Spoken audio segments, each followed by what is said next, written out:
The first type of curve I want to talk about in detail is the projected curve. So open up the projected curves file from your working files folder for chapter 3. And notice that we've got a boundary surface in here, a series of planes, and a couple of sketches. I want to make sure that sketch 6 is turned on and that sketch 7 and 8 are not turned on. Notice that sketch 6 is just on a plane, and that plane goes both above and below this random surface. Sometimes what you need is you need to have a curve that is directly on the surface, not something that's approximated on a plane. So this is what the project curve is good for. Let's go and initiate the project curve. And there are two types of curve projections. And notice here that just a small discrepancy in the name of the curve. The property manager calls this the projected curve, and the toolbar calls it the project curve. So you may hear it called one or the other or both. Just be aware that it's a discrepancy in the way SOLIDWORKS has named the feature in various places. There are two types of projections, and you can think of a projection as if the sketch has a flashlight behind it. What type of shadow does that curve cast on the surface that it's being projected on? So if you're having trouble visualizing, that's one way that you can do it. In this case, we've got this sketch spline that we want to project onto this surface. And the type of projection that we're going to use is sketch on faces. Now, this does not mean that you're going to actually sketch on a face. That type of tool is also available, but it's under the spline feature, and it's called spline on surface. The sketch on face is the projection type, and the first selection box is the curve that we want to project. The projection direction is always perpendicular to the sketch plane. And there's no way to change that aside from getting fancy with an extruded surface where you extrude in a direction and then you take an intersection. But using the projected curve, there is no functionality that allows a projection direction control. The second selection that you need is the face or faces that you want to project onto.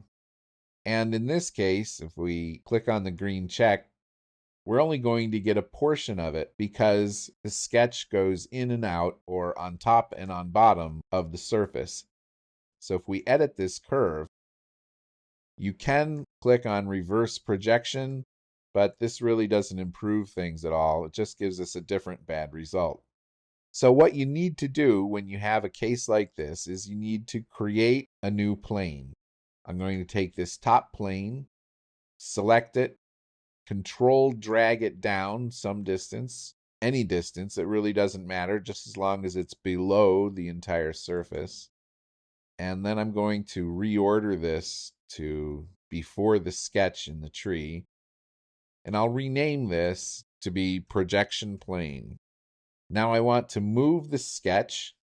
Select the sketch.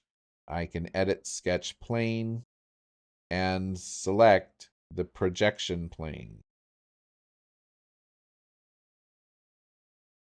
I'll delete the curve that we created before and I'll create a brand new one. Projected curve. Sketch is this sketch on the projection plane, and the surface or face is this one. We can reverse the projection, but that's not going to get us anything at all.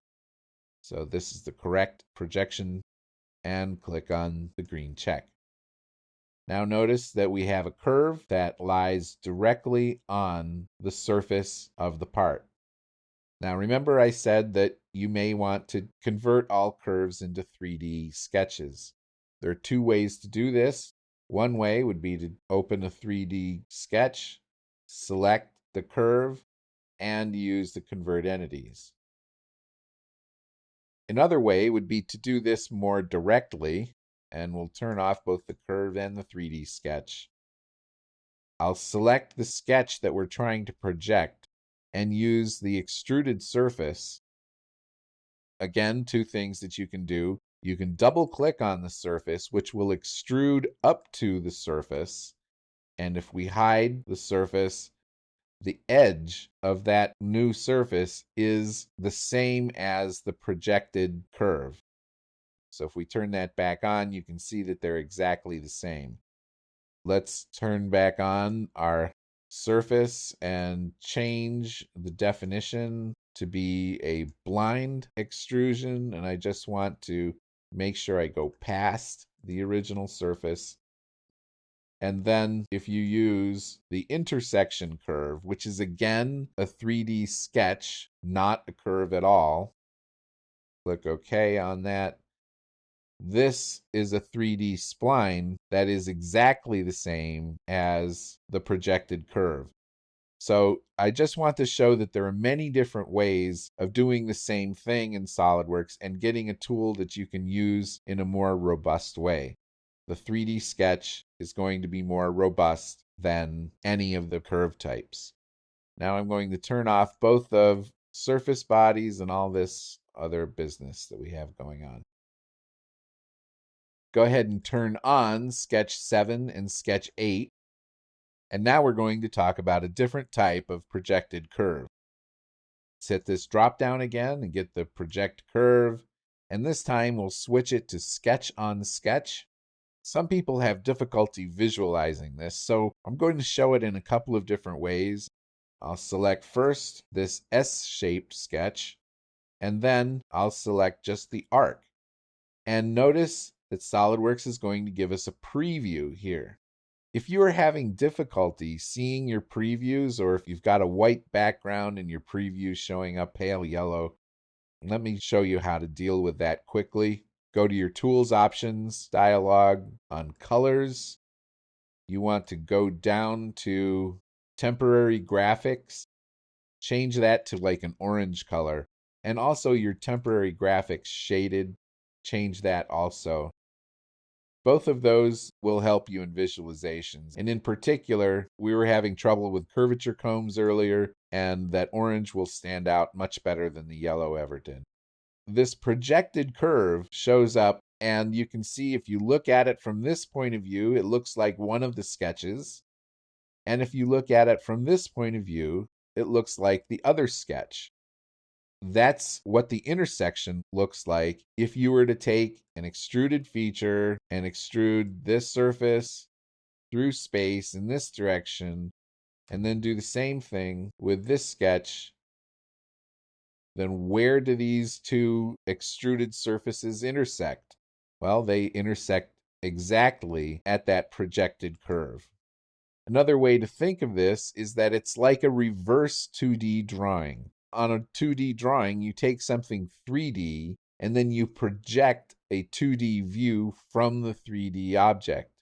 Well, here we're taking 2D objects and we're projecting those back to get the 3D object back.